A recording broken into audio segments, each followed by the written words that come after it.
Pernah nggak ketika kita lagi dalam keadaan santai tiba-tiba kepikiran, wah panas-panas gini makan sop buah enak. Nggak lama datang sop buah. Entah ada pedagang lewat, entah ada saudara atau ada anak yang nganterin. Pernah nggak ngalamin kayak gitu?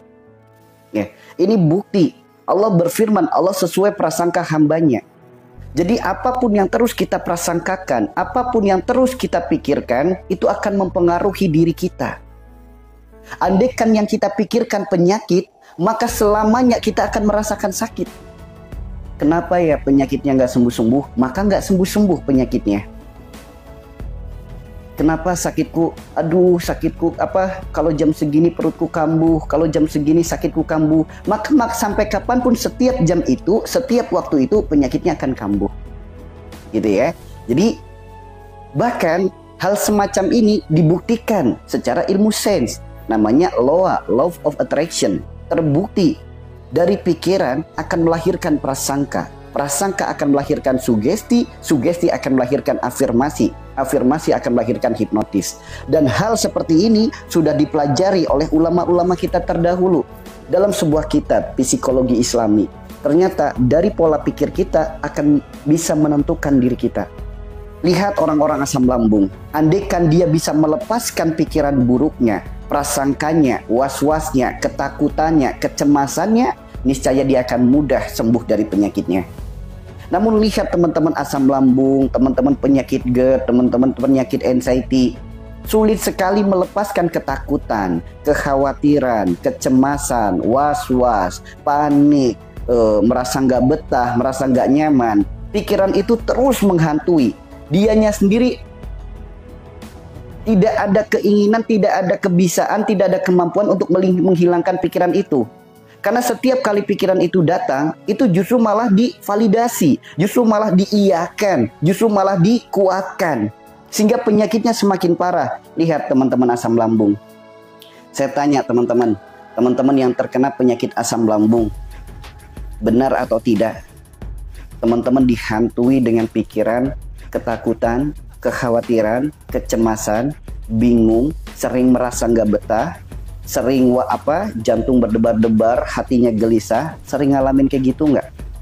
Teman-teman yang terkena penyakit asam lambung, panic attack, anxiety, skizofrenia, jujur, teman-teman seperti itu nggak? Tiap hari yang teman-teman alami ketakutan, kecemasan, was-was, panik, kemudian selalu merasa nggak betah, bingung, dan lain sebagainya, seperti itu nggak yang dirasakan? Ya, seperti itu ya, nggak yang dirasakan? Andaikan bisa melepaskan dari pikiran itu, bisa merdeka dari pikiran itu, sembuh penyakitnya. Sembuh penyakitnya. Namun lihat orang asam lambung, ketika dia buka handphone, yang dia cari justru sesuatu yang akan menambah ketakutannya. Ikut ruqyah online, baca literasi-literasi tentang, coba tiba-tiba kepala sakit langsung browsing, kepala sakit bagian kiri penyakit apa, suka kayak gitu nggak? Kepanikan kayak gitu nggak? Tiba-tiba dada kirinya sakit langsung browsing, dada kiri sakit apa penyebabnya? Kemudian tiba-tiba perutnya sakit, perut sebelah kiri sakit apa penyebabnya? Suka kayak gitu nggak? Jadi bukannya dia hilangkan pikiran, ketakutan, kekhawatiran, kecemasan, justru pikiran itu semakin dikuatkan. Sehingga apa? Orang-orang asam lambung sulit keluar dari penyakitnya, sulit sembuh dari penyakitnya. Ya enggak? Sabar, sabar. Jadi kan udah tahu letak permasalahannya ada pada pikirannya. Tidur tidak nyenyak, makan jadi tidak teratur. Wajar kalau muncul gejala asam lambung. Apa penyebabnya? Pikiran yang nggak pernah istirahat. Dari pikiran yang nggak pernah istirahat, akhirnya apa? Muncul gejala asam lambung. Ketika sudah muncul gejala asam lambung, tentu reaksi ke tubuh memiliki hal yang tidak nyaman. Karena ketika asam lambung itu udah naik, panas perih di ulu hati sampai ke dada, sampai ke kerongkongan. Badan berasa lemas, badan berasa aneh, badan berasa tidak nyaman. Itulah orang-orang asam lambung.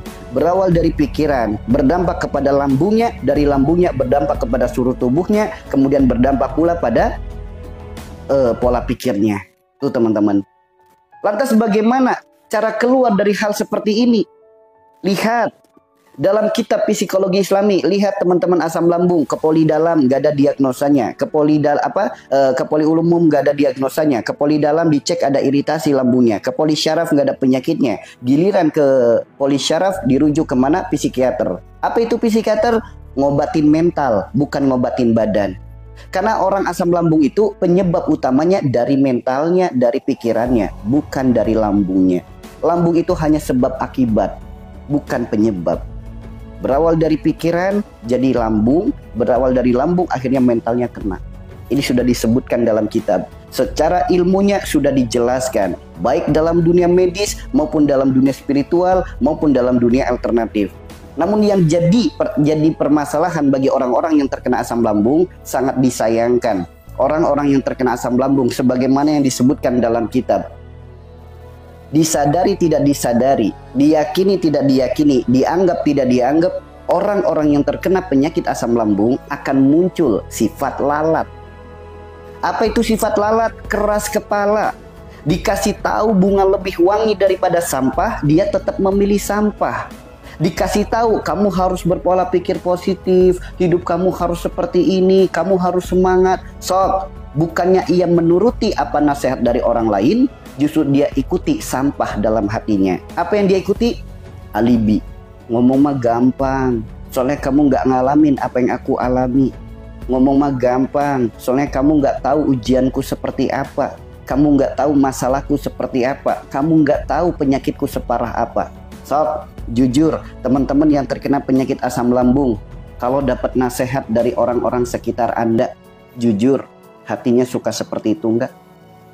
Jujur, teman-teman yang terkena penyakit asam lambung, terkena penyakit GERD, terkena penyakit anxiety, jujur, kalau dapat motivasi dari orang-orang sekitar, kalau dapat saran dari orang-orang sekitar, jujur, hatinya suka kayak gitu enggak? Dikasih tahu bunga lebih wangi daripada sampah, dia tetap membeli sampah. Dinasehati, disemangati oleh orang-orang terdekat, hatinya tetap jadi sampah. Ngomong mah gampang, soalnya kamu nggak ngalamin apa yang aku alami. Ngomong mah gampang, soalnya kamu nggak tahu ujianku seperti apa, masalahku seperti apa, penyakitku separah apa. Bahkan sampai ada kesombongan. Tidak ada di muka bumi ini yang sakitnya lebih parah dari saya. Sok, yang terkena asam lambung suka kayak gitu enggak?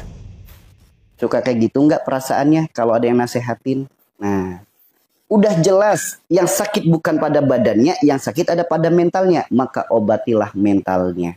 Allah tidak akan merubah suatu kaum sebelum ia merubah dirinya sendiri. Bagaimana cara merubahnya? Tidak ada jalan yang lebih baik dari jalan ketaatan. Karena Allah sendiri yang berfirman, "Ala bidzikrillah tatmainul qulub." Hanya dengan mengingat Allah, hati akan menjadi tenang. Tenangnya hati, tenang pikiran, positif energinya. Ketika kecemasan datang, arahkan segera ke hal-hal yang baik, hal-hal yang positif. Entah segera ambil wudhu, atau baca Al-Quran, atau melakukan hal-hal positif, entah melakukan pekerjaan rumah, segera. Karena kalau diikuti rasa takutnya, rasa takut akan semakin besar dan penyakitnya akan semakin parah.